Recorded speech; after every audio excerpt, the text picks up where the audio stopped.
Welcome to Remarkable Retail Podcast, Season 9, Episode 12. I'm Michael LeBlanc. And I'm Steve Dennis. We have for the people today a solo episode recorded live in person together in Chicago at Shop Talk in the Bamboozer Nook. We will be going deep on the idea of starting with wow, one of the key concepts from your latest book, Steve, Leader's Leap, one of your 7 mind leaps. You know, I was thinking about this episode last week when I was on Fifth Avenue and saw the scaffolding surrounding the renovations happening to the Louis Vuitton building. I literally said out loud, wow. Yeah, those for people, if they haven't seen those exterior shots, both what they've done on the Champs-Élysées in Paris as well as what they're doing on Fifth Avenue, it is quite remarkable. It is quite a wow. Yeah, you know, we get into this in the interview, so I won't step on this too much, but the start with wow idea is actually kind of a bridge between my first book and the second one, because of course, in Remarkable Retail, trying to make the point that in a world with infinite choice and just battles for attention and all that kind of stuff, if you don't do something way above average, something remarkable, it's very hard to get noticed in the first place. So some folks that have read that or just listened to us for a while will certainly hear some familiar things. But what I try to do in Leader's Leap is really from a strategy point. So again, if you're going to stand out in this world of infinite choice, little friction, tons of competition, et cetera, from a strategy standpoint, you might want to start with wow. And wow isn't necessarily one thing or a visual merchandising thing, but it's a set of things perhaps that will allow you to get the customer's attention, earn their business, and hopefully cement them as good, loyal, profitable customers for many, many years. Nothing but blue sky ahead. We've both jumped on board the social media X alternative rocket ship that's Blue Sky. I was happy to find, as well as yourself, Kara Swisher and the dog. Our guest Scott Galloway was there, and it was nice to see their missives again. What's been your experience so far on Blue Sky? Well, I'm just getting started, and we'll put our links so you can find us on Blue Sky there. Well, it first of all, it's very similar in navigation to Twitter or X because Jack Dorsey is the guy who started it. So I think it's quite easy, though it doesn't have kind of all the bells and whistles that X does. But it also has a lot fewer Nazis and algorithms that don't propel the worst into humanity. So that's a huge advantage. So I'm just getting started. But yeah, they've been adding, I think, 1 million new users a day for the past couple of weeks. So it'll be interesting to see how that develops. But definitely on the rise, while X is very much on the decline, both in terms of the way it works, but sheer numbers of users. So we'll see. Stay tuned. But join us over there. All right. Well, before we get to our solo episode on wow, let's dive into this week's most important retail news brought to you by Scale, the world's fastest growing enterprise commerce platform. Learn more about their solutions at scale.com. That's SCAYLE.com. Well, retailers, consumers, all our minds are now turning to Black Friday, Cyber Monday, the Cyber 5, and it's late this year, which is causing some consternation around numbers in November in general. But I know you and I share some opinions about the whole idea of Black Friday, Cyber Monday. Kick us off, and what are you thinking about conceptually, and what are you hearing?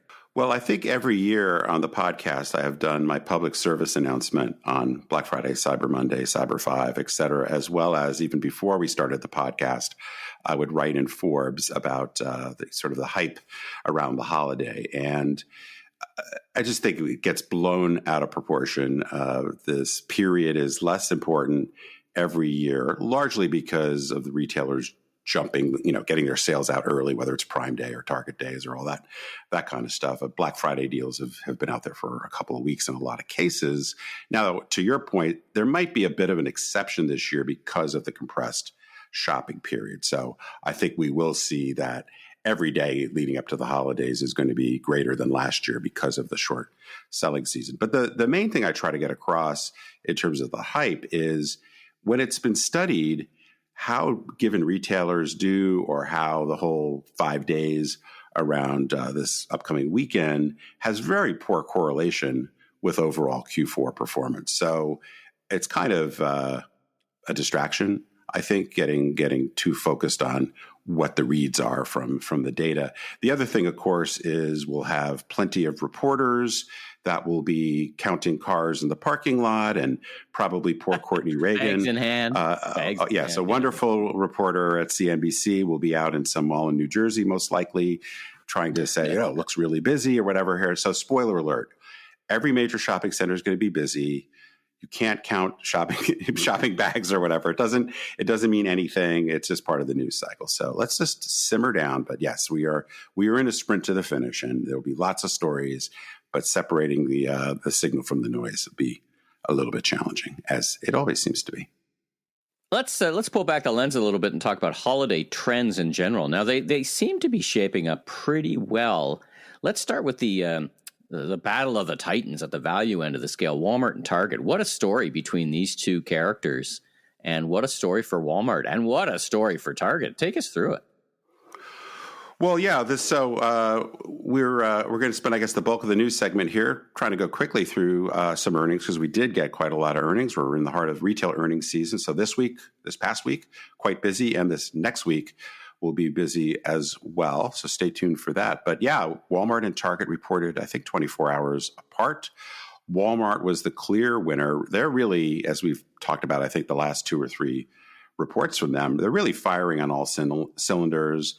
They're quite optimistic about the holiday. They just continue to benefit particularly in this economic backdrop from their low price authority. There's a lot of trading down that has been going on for some time.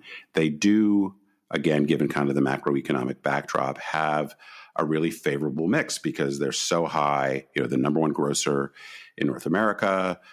They have a lot of non-discretionary type items. But just to quickly touch on the results, comp store sales overall across all their different banners, Sam's Club, International, et cetera, up 5.3%. E-commerce up a whopping 27%. That's much better than the average. And of course, they're already a huge player. But some of their ancillary businesses, I guess you could call them, are also up very strongly. Their ads business up 28%, already quite sizable. They're the number 2 player in retail media networks. Their membership income, so this is Walmart Plus primarily, up 22%. That's also quite a large business. So, if you look at what's driving this, yes, the mix, but I also think they're just executing extremely well. We'll talk about Target in a minute, but they're benefiting some of these things we've talked about over the last couple of years from some strategic growth investments. A lot of money into harmonizing the retail experience, leaning into hybrid retail, so growing digital, but also a lot of the delivery and store pickup, those kinds of things. They invested very substantially and are continuing to invest in upgrading stores, so more modern, kind of fashion forward kind of look.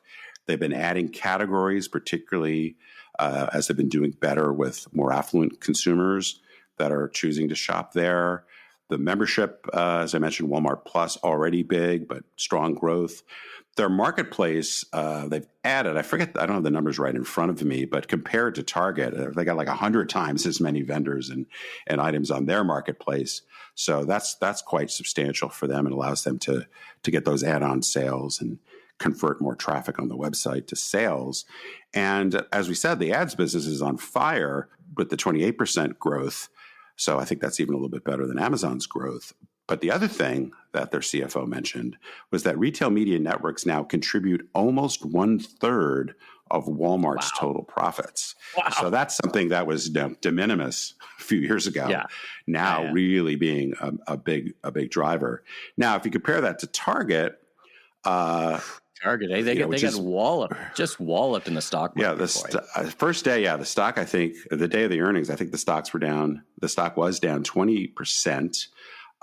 Their overall performance relative to Walmart, for sure, was much weaker. Their sales were basically flat. Their earnings weren't terrible, but they were down a little bit. Now, this is where it gets a little bit more interesting. I mean, again, the mix there is a bit of an issue because they're not as strong in grocery. Now, people often say that Target's mix is like grocery is 20%. Just a caution, Neil Saunders, our friend, talks about this a lot. The numbers that get quoted in comparison are often messed up because Target classifies grocery in a much narrower fashion than Walmart does. But still, Walmart does have a much bigger grocery business. So that mix is a bit of an issue. Target tends to have a little bit more upscale, discretionary mix. So, but I think the execution there is a real real issue. When I'm in their stores, I see a fair number of out of stocks. The housekeeping isn't as good. And I think the stores are just feeling more and more dated, even though they put a lot of money into stores for store pickup and delivery and all those kinds of things, which has been very good on the logistics side. I don't feel like the stores are really where they need to be. So I did write a post on LinkedIn that got highlighted as a top post, got like 150,000 views and a couple hundred comments. Wow. So it's interesting when you get boosted on LinkedIn, where I have a little bit more commentary on this. But Brian Cornell, their CEO, had his contract extended, I don't know, a year and a half ago or something. I think he's really on the hot seat. He's got to be feeling the heat, eh? Yeah. He's got to be feeling it. Because this has been multiple quarters of lackluster performance, and they actually aren't so optimistic about the holiday. So, yeah, it's really a tale of two cities. Let's talk about the phenomenon that is TJX. I mean, we've talked about off-price and its impact over the number of years, but they continue to rise above it and really excel. Yeah, we'll talk about Gap in a second, which is a little bit of a frame of reference because the apparel and the home business overall has been pretty soft. We'll have a little bit more. I mean, we know that from the general overall market data, but we'll also get a better feel for this because Macy's and Kohl's, big, huge players in apparel and home, will report next week. And my guess is their numbers will be weak. But TJX, the parent company, they had their total sales growth of 6%. So some of that is driven by quite a lot of store openings. Comps were, not amazing, up 3%, good net income growth. But given that apparel and home overall, soft home has been down, they're clearly gaining market share. Mm-hmm. So, and a couple of the other Ross, Marshalls, some of their competition had weaker results. So they are definitely the cream of the crop, even though the broader environment's a little bit soft. And then a really interesting story, and I still think there's perhaps a wee bit of premature celebration here, but Gap reported, and they are definitely gaining some traction across all three of their big brands. So Gap, Old Navy, and Banana Republic all had positive comps for the quarter, though kind of in the 2% range. So not amazing, but again, in a market that's probably contracting. Richard Dixon, who's the newish CEO, came from Mattel. He said that they have had positive comps for 4 straight quarters now. And if you look at the relative market share, they've had share gains in all 3 of their brands for 7 quarters. So that's definitely encouraging. Their margins are also improving. They look to have a good inventory position. So I think, a lot of things seem to be going right. Their stock was up strongly, compared to Target. Definitely the other side of the coin in terms of their stock soaring. The other thing I'll just say quickly about earnings, kind of going back to some of the things we heard from a number of retailers, not just the ones we talked about. There's clearly a lot of worry about tariffs, and several people, including those we mentioned, but others have been accelerating their purchases, basically stockpiling goods to try to avoid the potential impact of whatever tariffs might be coming next year. So this accelerated production and purchasing is going to look great for President Biden's GDP report, his last GDP report, but that's probably not much solace. But so anyway, I think that whole dynamic, I'm sure we will be talking about. The Trump economic policies and tariffs quite a lot, so I won't linger on that too much. But it was mentioned in pretty much every earnings release that I saw that people were doing this and quite worried about it. Yeah, I was reading it released from Home Depot, who were saying that they see it as a strategic opportunity because they're so good at it. In other words, managing. They've been managing tariffs from their vendors and themselves for quite a while. I think they said that 80% of their wood, for example, now comes domestically from North America. Yes. So there's some, as you said, next year, season 10, I expect we're going to be talking a lot about these kind of things and the impact to TBD. One other quick thing on this topic that might be worth mentioning is in terms of exposure, going back to Walmart and Target. Target has a lot more product sourced from overseas. Walmart, because of its grocery business being something like 60% of its sales, pretty much, I mean, not all grocery is sourced domestically, but very, very high percentage, or, certainly not from China. It might be avocados from Mexico and, blueberries from South Honduras America or Guatemala or something. Yeah. So, so I think Walmart certainly is worried about it and alluded to their concerns, but they're probably less exposed than a lot of apparel merchants or just other furniture, the kind of stuff that's overwhelmingly produced overseas. Wayfair, et cetera, are going to be much more worried about that impact. Let's talk about the opposite end of the scale. Let's talk about returns. So you and I, over the years, I love talking about returns, because if you understand returns, you understand the business really fundamentally. But the tide is, I won't say the tide is turning in terms of consumer behavior, but it's certainly turning in terms of how retailers are getting their heads around how to manage returns. And more often, they're just saying, well, just keep it. Sorry, it didn't work out. Just keep it. What do you think of that? Yeah, this is on our list this week because of a New York Times article that highlighted a recent survey that showed that nearly 60% of retailers said they had policies that will refund customers for items that aren't financially viable to send back, which can be in many cases quite a lot of items. Yeah. But I mean, you and I think anybody who worked in OG direct to consumer knows how high the returns can be. I worked at Land's End and Neiman Marcus, and we had typically returns way north of, I'm not going to quote the exact numbers, but way north of 20% for online. The NRF estimates that about 14.5% of all retail are returned, but definitely e-commerce quite a bit higher, both because of just people get the wrong item or whatever, but also the so-called bracketing phenomenon where they buy three, and if you're lucky, they'll keep one. So I actually wrote aside from our mutual experience dealing with this for quite a long time, I wrote an article for Forbes back in, I had to check, it was February of 2018, entitled The Ticking Time Bomb of E-commerce Returns. And a lot of that was just simply saying, well, if e-commerce returns are 20, 25, 30% for a lot of retailers, as e-commerce grows, you're just going to drive up the percent of overall returns. And because returns are so costly, it's going to be a major headwind. So it was just the math of it. So I think, again, because of consumer habits, because of retailers making it super easy to do returns and exchanges, and because of the growth of e-commerce, this is just a growing problem. So yes, we've seen different strategies, not only technology solutions, and we've had a couple of people on the podcast that are in the tech space to try to reduce returns, changes to policies, and this particular thing just saying, hey, just keep it. So, but a lot of this is obviously not great for customer satisfaction. It's not great for profitability. So many returns end up in the landfill. I mean, Amazon, I think, mostly just basically destroys stuff that they get back. So this is a big, huge issue. So maybe something to revisit in the new year in terms of kind of what the latest and greatest strategies are. All right, well, that's a wrap on the news. Thanks again to our friends at Scale, the world's fastest growing enterprise commerce platform. Let's now get to our discussion live from the Nook in Chicago on Wow.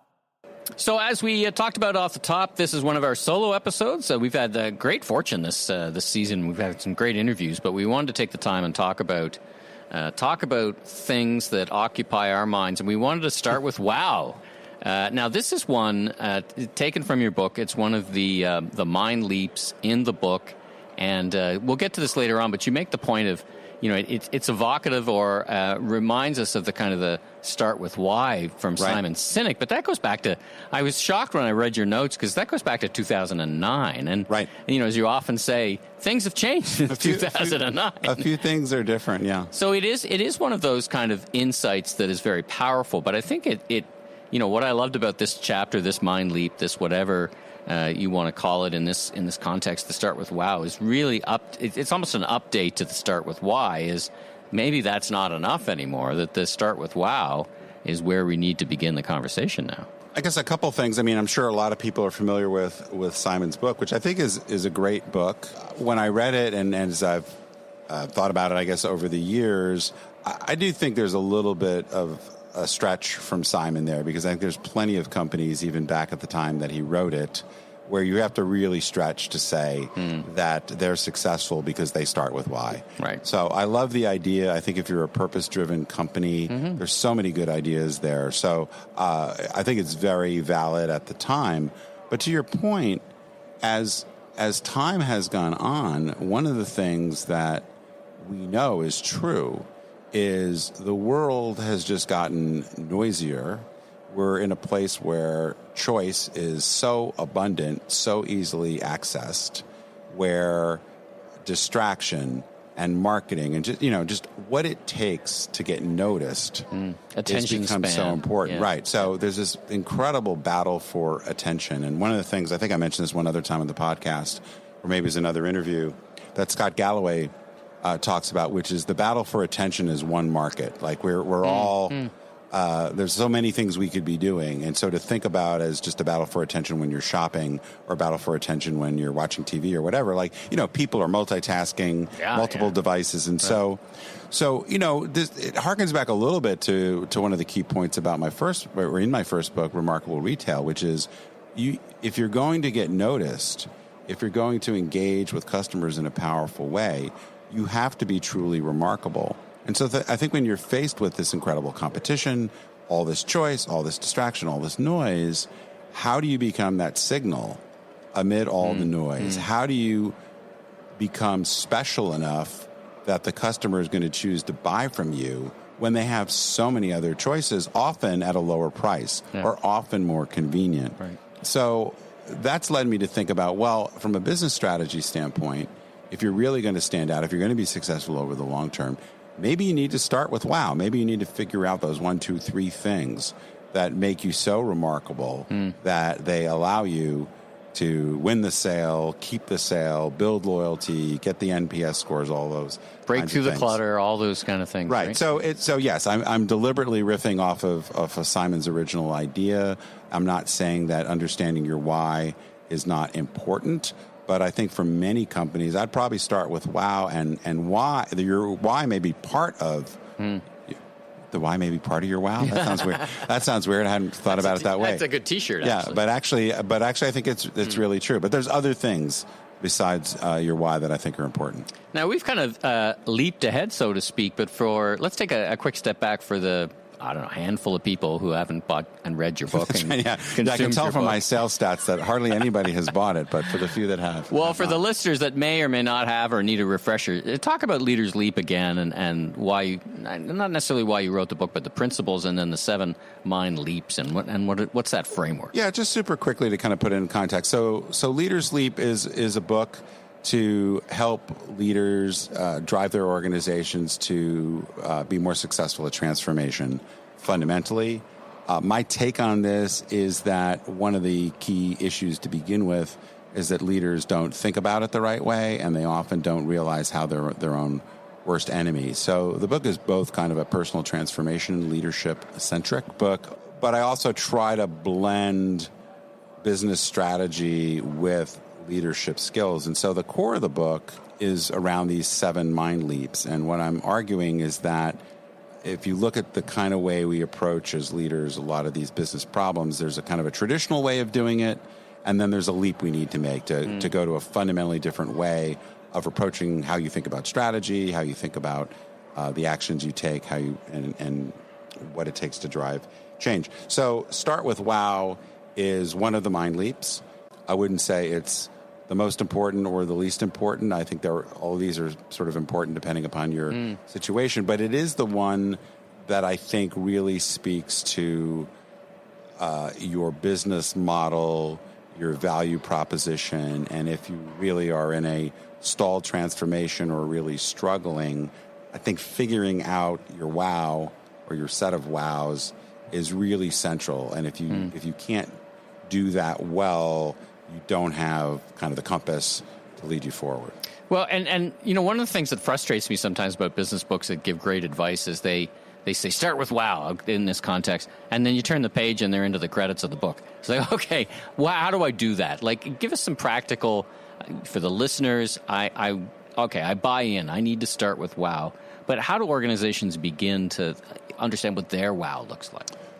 Sure. So one of the subchapters in the Start with Wow chapter is finding your wow. How do you go about doing that? And I guess one thing I should probably say is some foundational principles maybe to keep in mind as you think about this. So I think for the most part, these would fit with most companies' situations.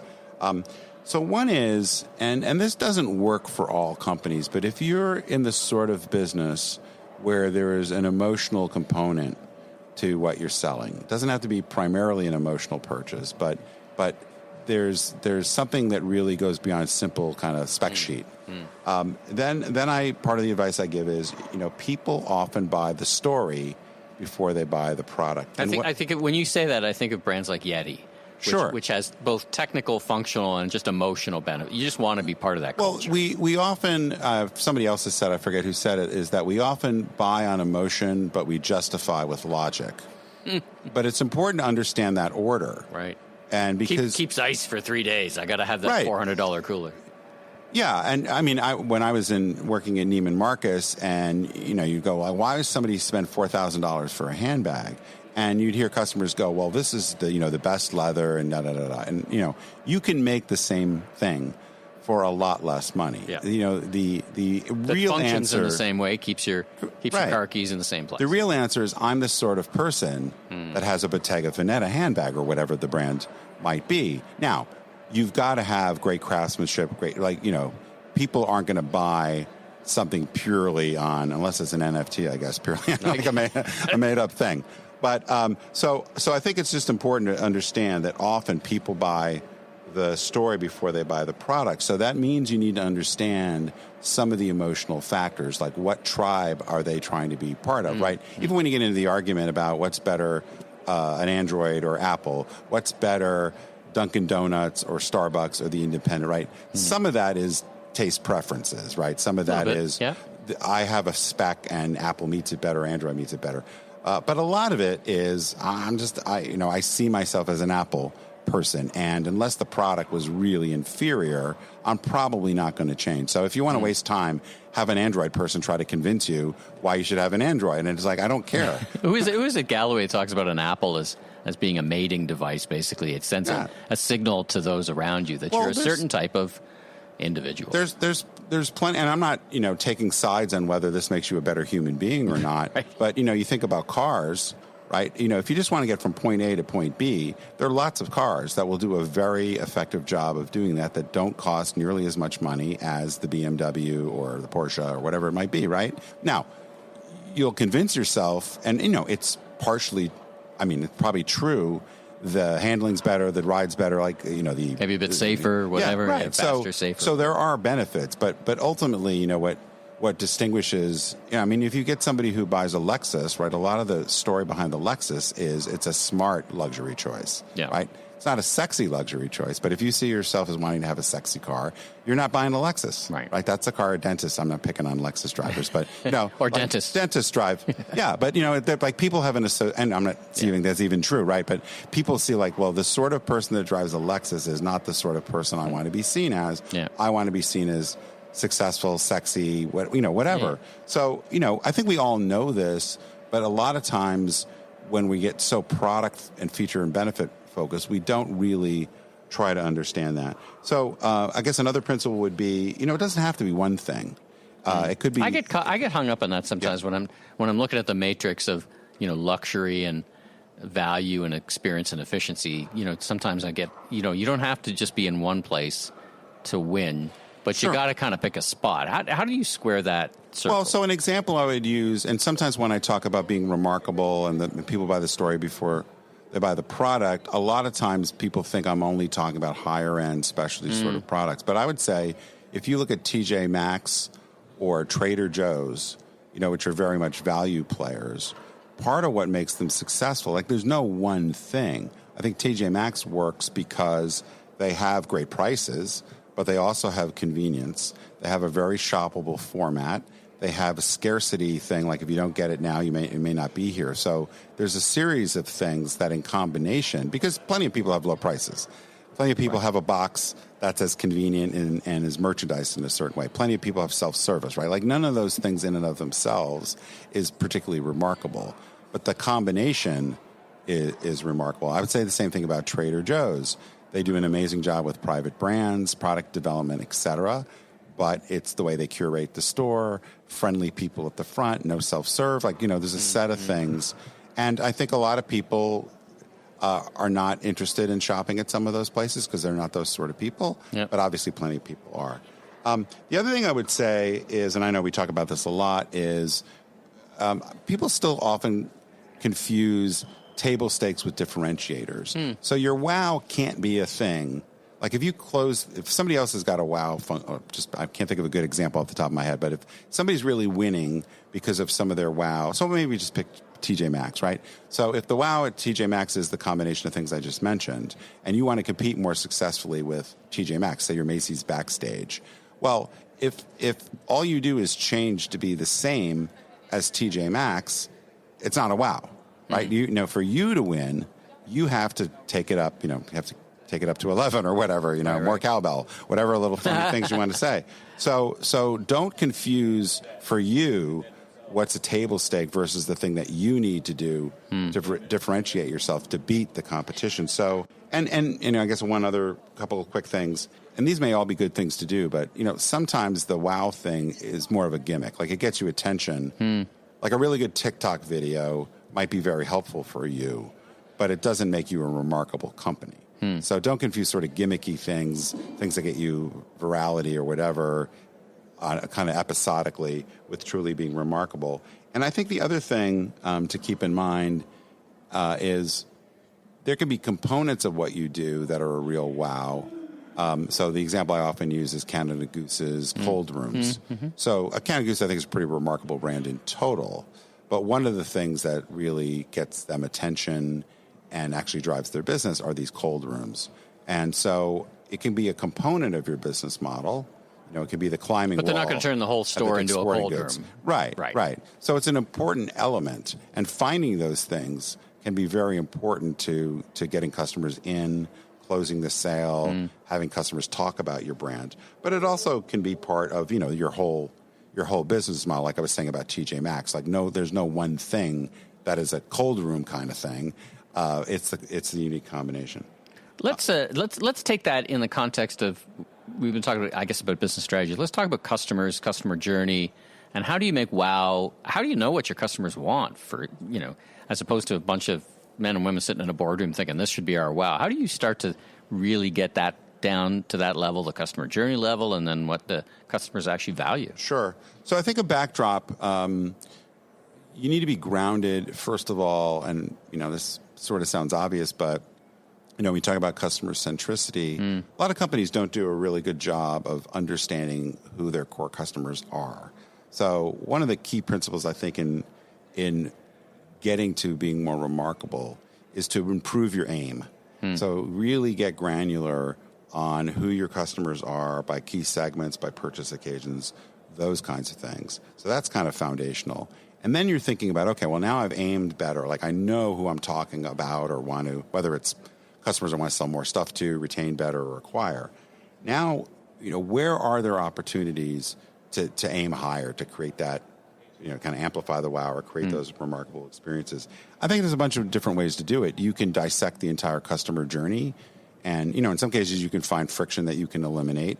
That's probably more table stakes than a real wow experience. But if the friction is profound enough, like obviously if you think... And common amongst common competitors. Right. So, you could say with Amazon, one of the wow elements of their flywheel is you can order a product and get it delivered to you maybe an hour later, right? So if people hate waiting, that might be an element of the wow. Yeah. So dissect the customer journey and say, well, here's a place of annoyance or friction or whatever. That could be your wow. The wow could be creating amazing customer service or delivering products that are amazing. So I think if you understand what the customer's trying to do, the so-called customer jobs to be done framework, understand why they're interested in that. And so many people probably know the 5 whys framework, ask why, but keep asking why to really get to that thing, which again could be a very left brain kind of fix, but it also could be an emotional, my current choices don't make me feel like I really belong to something bigger, right? So a lot of that can be done through customer journey mapping. A lot of that can be done through primary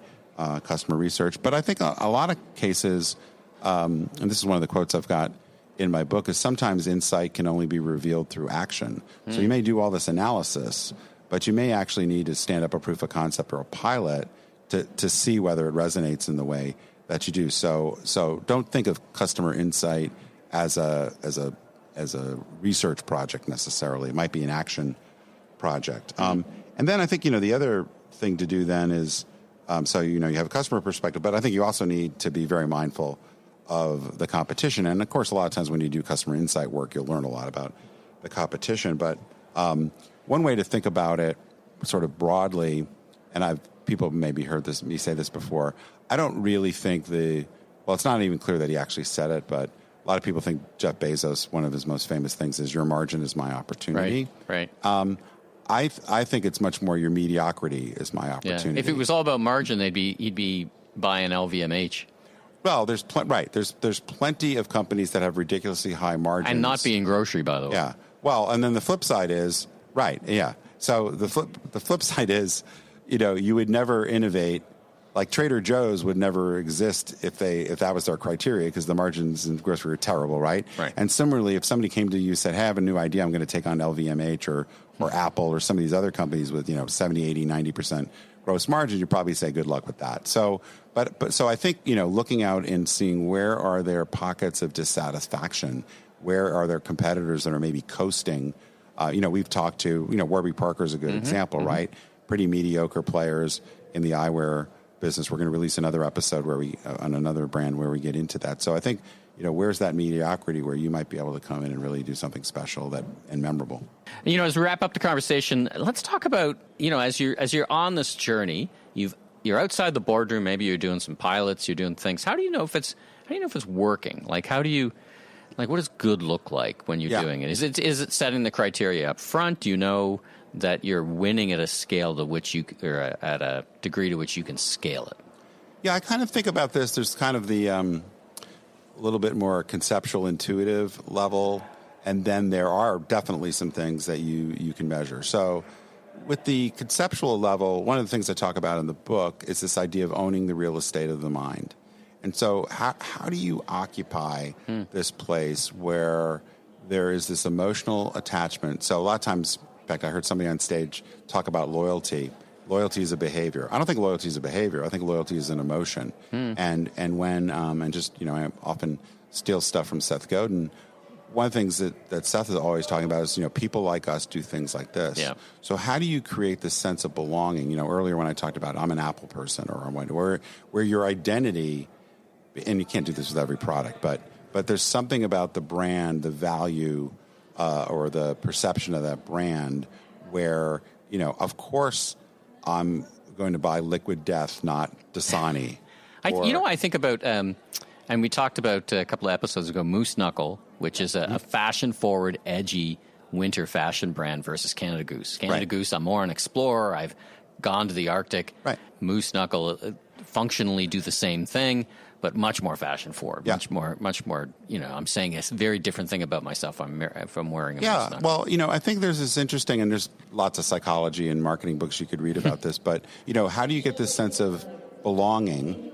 I'm part of that tribe. People like us do things like that, but at the same time distinctive. And I think the best brands, they so clearly define their positioning that where you fit. And then if you get into that brand, then, the loyalty is because you're part of something, which, could be the purpose-driven thing to start with why. Like I'm part of a bigger movement. I'm going to buy Patagonia because I like the values they stand for. Right. So there can be a lot of ways into it. TJ Maxx doesn't have a great purpose-driven kind of business, whereas Patagonia and others do. And then I'd like to wrap just with a really quick story of an experience that I had that I tell in the book. But, there's very good ways to measure whether you're really achieving this remarkable status and you have a wow experience. Some of it would be, various measures of what customers say about your brand, NPS scores, anything that really suggests both true loyalty, like you'd really have to screw up to get me to leave, that kind of thing. But the willingness to recommend and any kind of measure of where I'm so into your brand, I love it so much that I'm going to help you spread the story. If you're doing that, which we see some of the best brands, it's not because they discount like crazy or they market the hell out of them necessarily. It's that people love it and they tell the others, and that creates that virtuous effect. But I think the other thing is and again, I'm getting back to this idea of an emotional connection, and how do you go beyond just the tangible benefit you get out. So the story I tell in my book is when I was traveling with my younger daughter Claire in the western part of Massachusetts, and one night we decided we wanted to get some ice cream after dinner, and so I went on Yelp and I tried to find ice cream places near me, and there was this place that had really great reviews. It was a little bit of a drive, but the reviews were so strong, and we weren't doing anything in particular, and it was a beautiful night, blah, blah, blah. We drive down to a place called SoCo Creamery, and I think it's Great Barrington, Massachusetts. And so it's an artisanal, fancy ice cream place in the middle of this western Massachusetts town.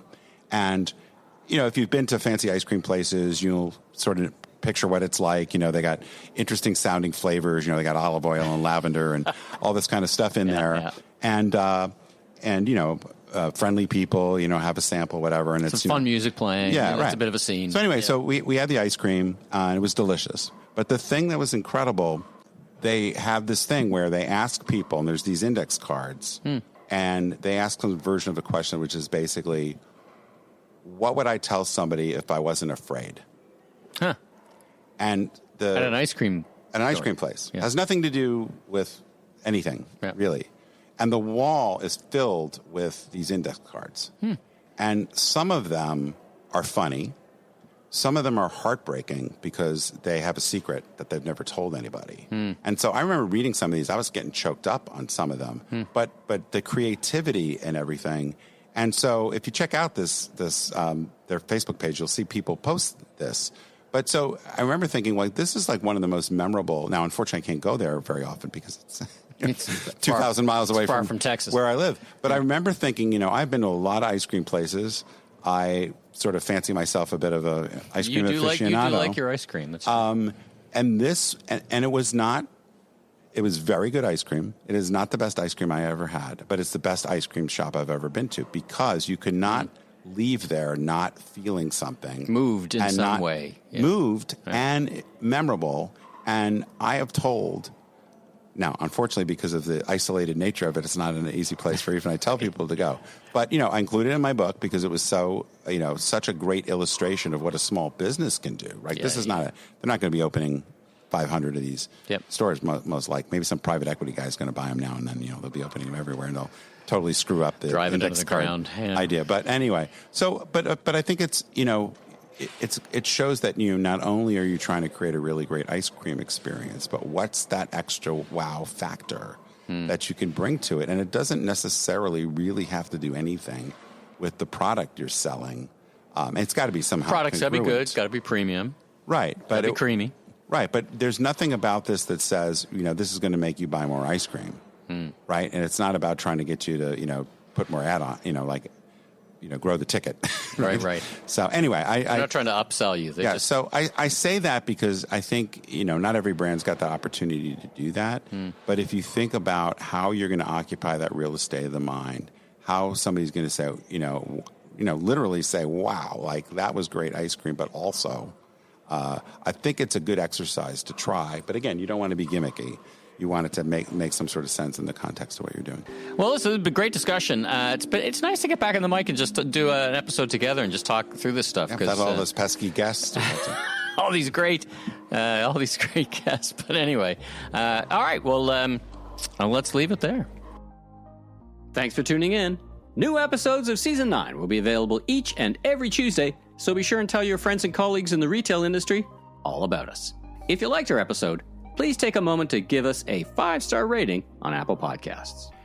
And I'm Steve Dennis, strategic advisor, keynote speaker, and best-selling author of 2 books, Leaders Leap, Transforming Your Company at the Speed of Disruption, and Remarkable Retail, How to Win and Keep Customers in the Age of Disruption. You can learn more about me, my consulting, and keynote speaking at StephenPDennis.com. And I'm Michael LeBlanc, consumer retail growth consultant and advisor, keynote speaker, and media entrepreneur. You can learn more about me on LinkedIn. Safe travels, everyone.